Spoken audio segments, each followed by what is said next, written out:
There's, different ways of puncturing through that political culture. Obviously, the most important way is to, organize demonstrations, popular education. One of those pieces within puncturing that political culture is, going to the politicians themselves and actually asking the questions that the other media won't ask. And clearly there's an appetite. The fact that the video goes as wide as it does, it shows that contrary to how some media might frame it as, oh, there's no people, the population isn't interested in these questions. In fact, the fact the video goes as viral as it does suggests the population is interested in these questions. And I think that it's the simplicity of that question to the sports minister, which is precisely why there's so much sort of interest in it, because people have had these questions on their minds, and there's not really much of a popular outlet for asking them.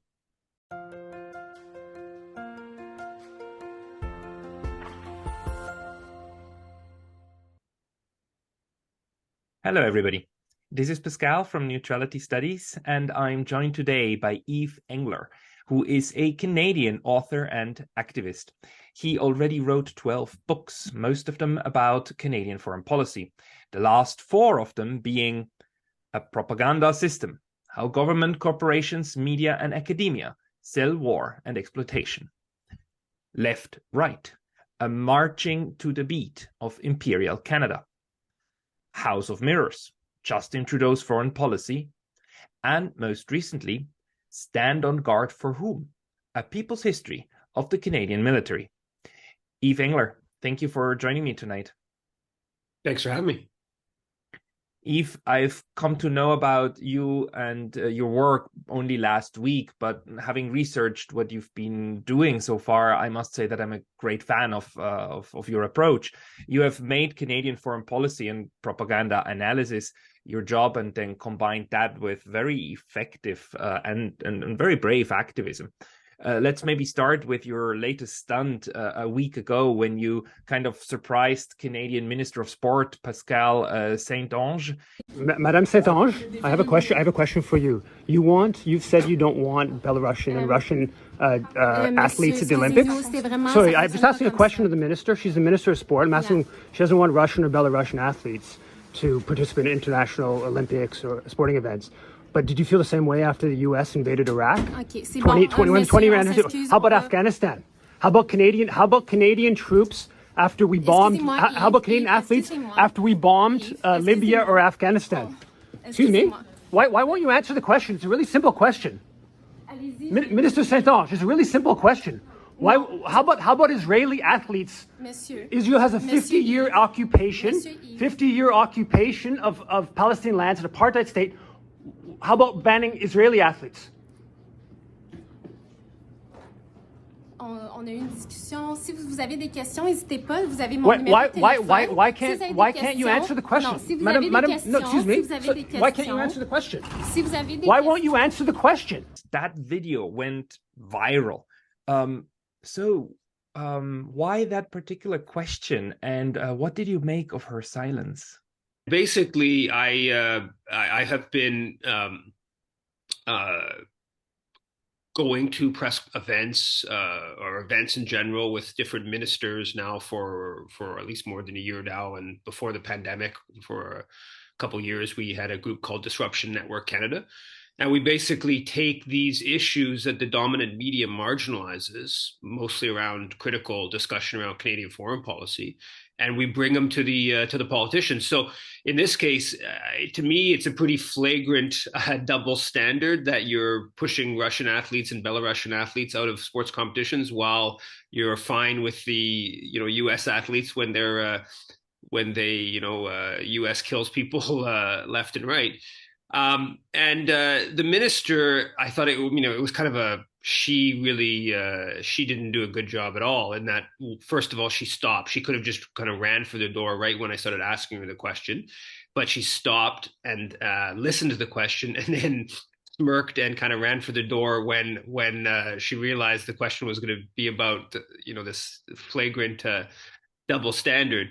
And I think she kind of embarrassed herself. She kind of embarrassed the government. But I think as much she embarrassed the whole media establishment, and the fact that myself, someone who doesn't really have access to the minister, who's not like a formal journalist, I believe I'm the first person who has asked this question. This is more than a year now, and the media just basically doesn't hold the politicians accountable whatsoever when it comes to foreign policy issues, and that's obviously an important part of why they're able to continue on with this aggressive, imperialistic, militaristic Canadian foreign policy.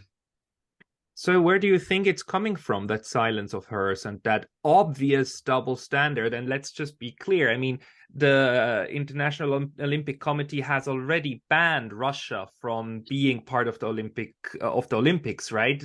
But it has said, as is practice and standard, the Russian athletes are allowed to compete under a neutral flag. And now the Canadian government, the US government, and several other Western governments are criticizing this and pressuring the IOC to completely, utterly ban all Russian passport holders from any kind of interaction at the Olympic Games, right? And those standards are not put on any of the other war criminals or like countries that commit war crimes or committed war crimes under the UN Charter. Where's that coming from, and why is it so blatantly open out in the open and nobody talks about it? It's reflective of the broad issue in our political culture. I mean, right now in Canada, we're in the midst of this big discussion about foreign interference, alleged Chinese interference in Canada. Well, while simultaneously the Canadian government is part of something called the core group, foreign ambassadors in Haiti, that like the whole point of the core group is to determine Haitian affairs, right? Like it's the flagrance of the intervention is like, it's formalized in this like officialized group that is the body that has been more or less running Haiti for the last 20 years, which flows out of the US and Canada and France overthrowing elected government. In 2006, we worked hard within the elections to try to block one candidate. In 2010 elections in Haiti, we literally like decided that this politician should be in the runoff of the election. I mean, so like the flagrance of Canadian interference in Haiti, both at the broad political level or at the narrow, within elections, is like infinitely greater than the most extravagant claims of Chinese interference in Canada. But you won't even find a media outlet that would even mention that, right? Like I said, you won't find a media outlet. I think I'm literally the first journalist, maybe even of a G7 country, that has asked the sports minister this, like, so what's the moral principle? Yes, what Russia's doing in Ukraine, I mean, clearly violates the UN Charter. It's clearly brutal. But what the US did in Iraq, and there are still thousands of US troops in Iraq, but it didn't just happen, 20 years ago. What the US did in Iraq was far more blatant violation of UN Charter. More people were killed. With regards to Russia and Ukraine, there is actually a context, and there is NATO provocation, and there is some degree of Russian security concerns. They don't justify what they're doing, but there are Russian security concerns. With regards to the U.S. going halfway across the world in Iraq, there's no legitimate U.S. Security concern. So this is the reality of the political culture, and there's different ways of puncturing through that political culture. Obviously, the most important way is to organize demonstrations and popular education. One of those pieces within puncturing that political culture is going to the politicians themselves and actually asking the questions that the other media won't ask. And clearly there's an appetite. The fact that the video goes as wide as it does, it shows that contrary to how some media might frame it as, oh, there's no the population isn't interested in these questions. In fact, the fact the video goes as viral as it does suggests the population is interested in these questions. And I think that it's the simplicity of that question to the sports minister, which is precisely why there's so much sort of interest in it, because people have had these questions on their minds, and there's not really much of a popular outlet for asking them. And I watched your your Zoom call that you did 2 days ago with your group on Canadian foreign policy. And I think there you said that the video even got 1.2 million or so views in Arabic, right, through 𝗟𝗓𝗧 or something like that. So it's not only the domestic audience in Canada and the United States that obviously seems to be wanting that, and 𝗔𝗍𝗄𝗄 and so on, you know, the domestic left that wants to expose and loves it when people expose these double standards, but also the international community, where a large part of the people actually see through this, and they don't believe that anymore. I mean, yes, in the West, maybe even here in Japan, a considerable number of people just doesn't know about all the other violations of international law committed by the West and by the United States. But all the others kind of perceive that because they know that, because they have often been at the receiving end, right? Especially in developing nations. How long do you think that Canada, the US, and so on can continue doing this charade? Because, you know, they're losing rapidly in people who still believe in their version of reality, which is so distorted by now. Well, I mean, the history of Western imperialism is a fairly long one. So they've been able to get away with this for a long time. Obviously, there's been ebbs and flows in you know, how formalized you know, colonialism versus neo-imperialism and stuff like that. Yeah, I mean, I totally agree that when it comes to the populations at the receiving end, they don't buy the argument that Canada's just trying to help out Haiti, right? People in Haiti, you know, demonstrate in front of the Canadian embassy in Port-au-Prince and throw rocks at it, and sometimes throw Molotov cocktails and burn Canadian flags and stuff like that. So they see through the rhetoric of the Canadian government. But how long it can continue on, I mean, I think that's to a large extent in the hands of the populations in the imperial core. Now, changing geopolitical dynamics, weakening of the U.S. Dominance over the world, you know, other emerging blocks that can change the dynamics, that can weaken the ability of the U.S. and NATO allies to dominate, and to dominate the narrative as well. But you know, right now we're seeing, with regards to China, and I think also in a slightly different dynamic with regards to Ukraine, we're seeing just a wave of really intense propaganda of you know, preparing for potentially an open conflict with China. I mean, that's increasingly where we're going here.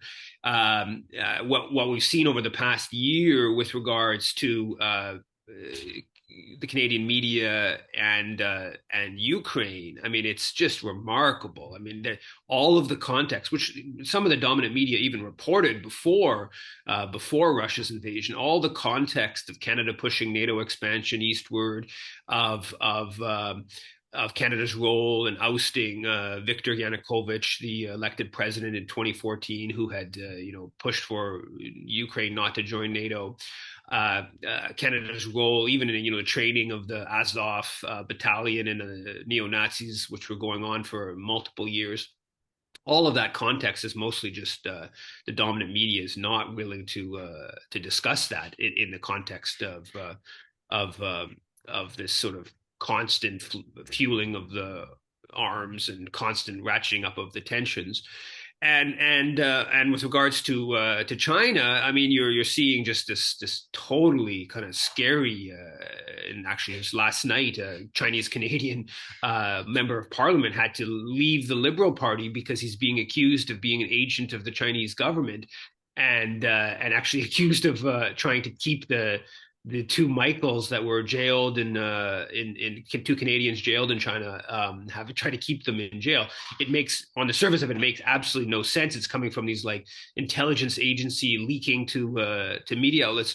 So I think we're going through some time of really heightened geopolitical tensions that is manifesting in very aggressive one-sided media sphere of like, join in on this, you know, in the case of NATO, in the case of Ukraine, this NATO proxy war, in the case of China, join in on this bid to contain China. and the context is kind of like left out, right? The Globe and Mail, the most important national paper here, I don't think I saw a single story about the 20-year anniversary of the U.S. invasion of Iraq. I mean, they just ignored the 20-year anniversary, let alone going into how Canada actually participated in the war, despite the claims that Canada didn't participate. But they didn't just ignore the U.S. violation of international law. So if your average reader, in the case of the Globe and Mail, a sort of supposedly sophisticated kind of reader, if they are not even, hearing any of this context of the fact that the U.S. has, 800 military bases in the world, it has, its military spending is, about the size of the 10 next biggest countries, that it's pursued all these policies in Eastern Europe that are just designed to ratchet up tensions with Russia. It's pursuing all these policies in around China and Taiwan and Philippines, Japan, in the region, Korea, that are designed to contain China's rise. So if your average reader doesn't hear any of this, but they hear a whole lot of, Canada is just trying to uphold the international rules-based order, is just trying to protect Taiwan from potential Chinese aggression, just trying to protect Ukraine from Russian aggression.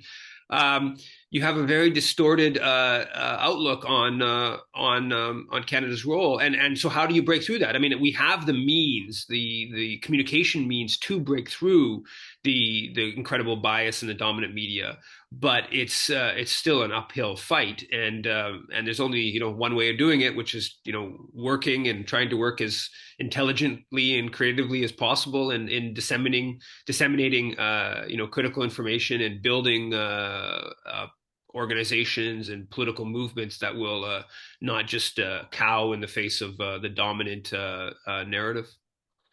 These narratives are so incredibly strong. I heard that on your Zoom call like 2 days ago, how the role of Canada also in the Iraq war is well documented. Okay, you were not on the list of the supporting countries. You didn't sign up officially for the coalition of the willing, but all of the support that was going into like the military operation and also the support of the political level it was huge, and all of that can just be switched out, like blacked out in the media, and we see that, right? We know that also from the past, from the Second World War, and the crimes of the 60s and 70s and Vietnam, and then 30 years later all of this comes out and people write like nice little history books and you put it to the rest.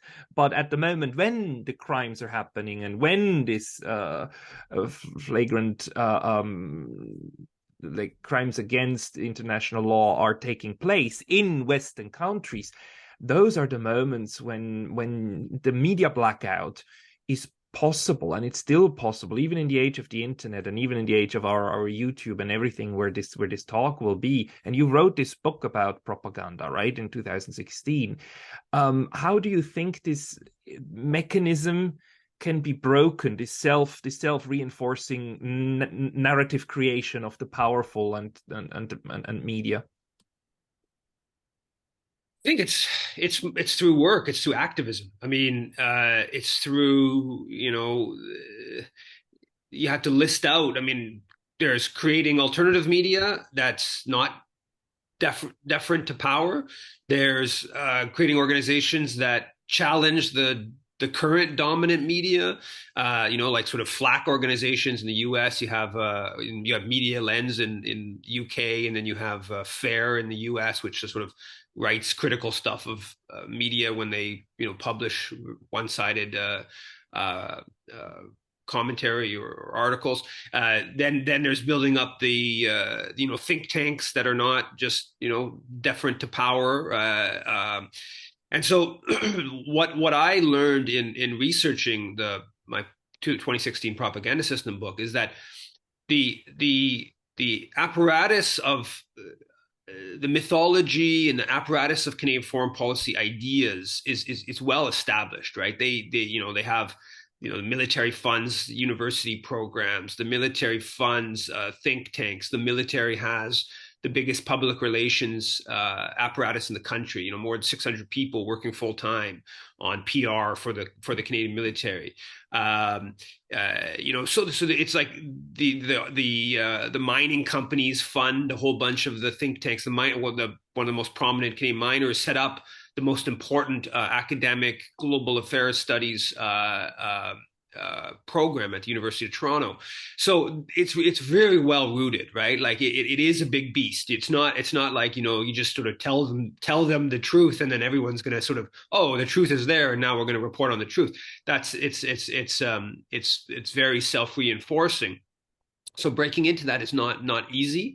And, you know, people who try to go through the, you know, official kind of academic foreign policy routes, they are often, you know, there's a few of them sort of critical voices, but mostly they're kind of like pushed out of the dominant institutions.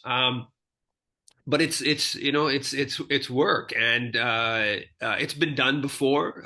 You know, there are definitely times where you mobilize people on the streets and you break down. The media is, you know, powerful, but it's not all powerful, and so you can break down what people are hearing by, you know, disrupting things, by protesting, by being sort of boisterous and difficult to control.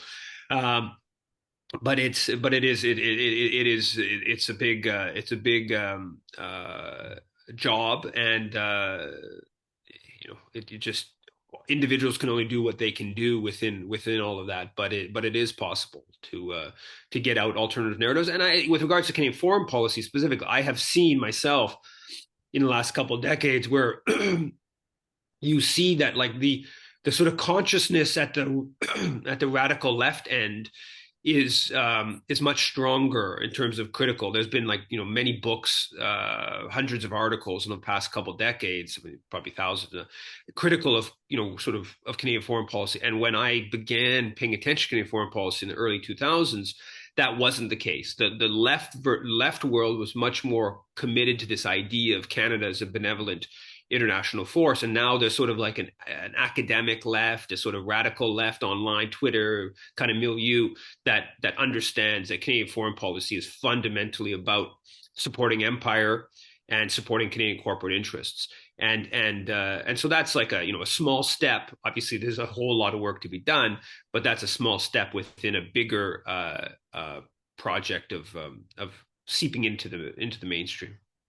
Do you think that for activists like yourself and others who listen to this podcast and want to do something, is there ways of raising funds? Because, I mean, on the one hand, you have this huge military-industrial complex that's extremely good at raising billions and billions of dollars for war propaganda. On the other hand, there's like people like you and me who have, like, you know, like, we just like pushing like against a mountain, but there is a huge part of the economy that benefits hugely from peace, right? There should be a peace industrial complex. Just how to mobilize that? Yeah, I mean, the political economy of understanding these questions is central, right? I've even within the left, I worked at a labor union in 2012 to 2014, and you know, what the union paid for one employee, the full cost of one employee, which worked out like $160,000 a year, with all, you know, the pay and benefits and taxes, et cetera, that would be like the budget of, like, that's like half the budget of the entire peace movement, right? So even if you look within the left, right, the unions actually will have, you know, there's a couple thousand at least full-time employees of unions in Canada. Now, of course, the corporations have many more, you know, full-time employees and have, you know, many more, you know, much more money than the unions do. But the unions at least have, like, you know, they have, you know, probably $1 billion or something in that range, all the Canadian unions across the country. Whereas, like, the anti-war movement probably has like 300,000, 500,000, maybe $1 million, if you, depends on how you defined it, all the different anti-war groups together. And then if you look at like one of these militarist think tanks, they'll have a budget of $3, $4, $5 million. And then if you look at the military itself, it spends hundreds and hundreds of millions of dollars on its getting out its perspective.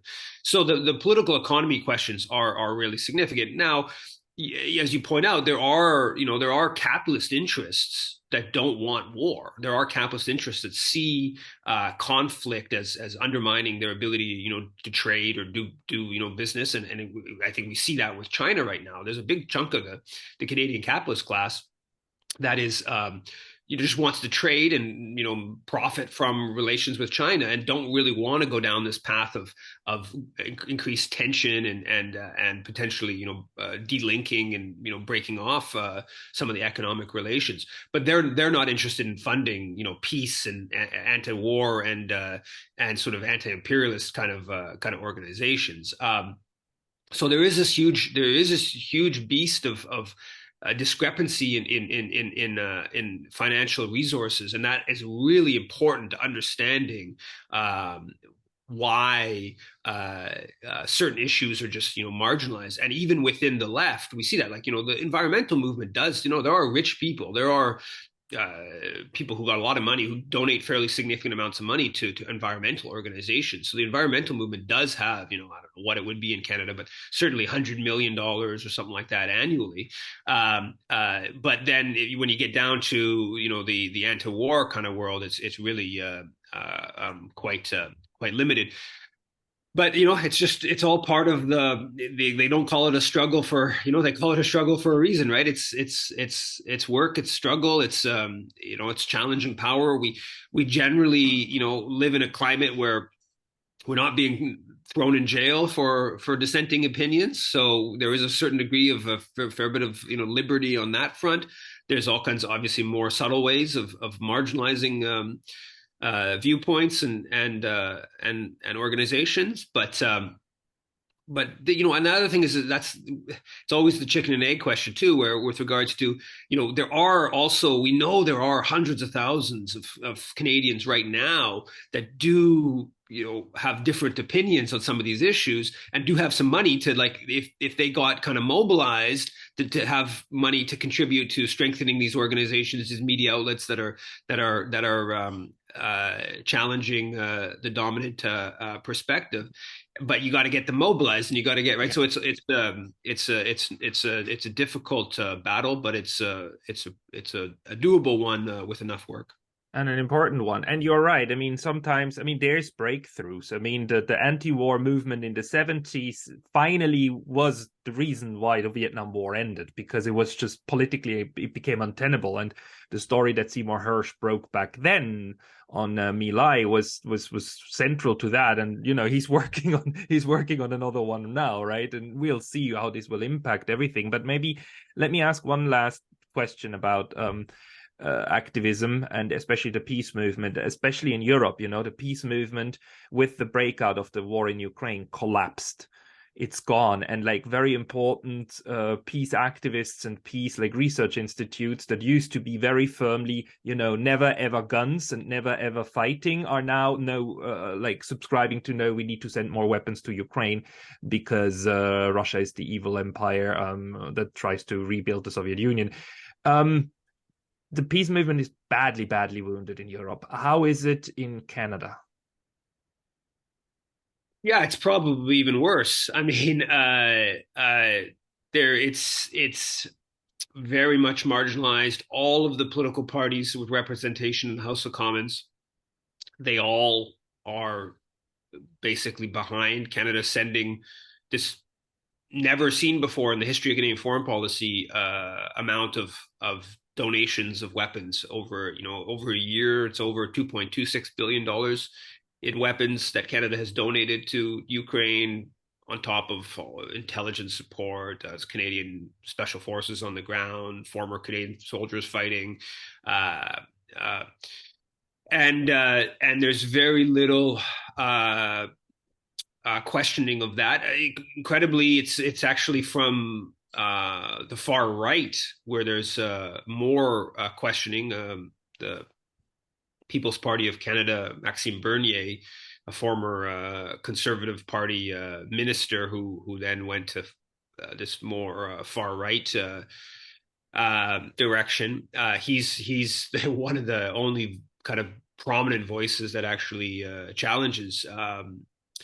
So it's it's a pretty grim situation on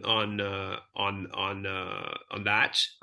There is indication that the public is increasingly questioning the way in which Canada, the U.S. are pursuing this conflict.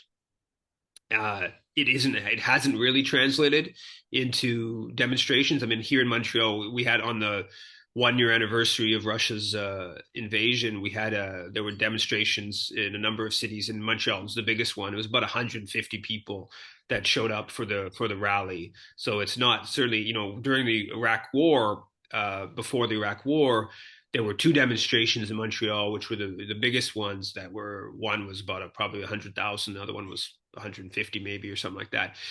So tiny compared to some of the historic demonstrations. But even it's been a kind of downward spiral. Even if you look at Canada's bombing of Libya in 2011, where Canadian General led that bombing, I'm not sure if there was any street protests against that.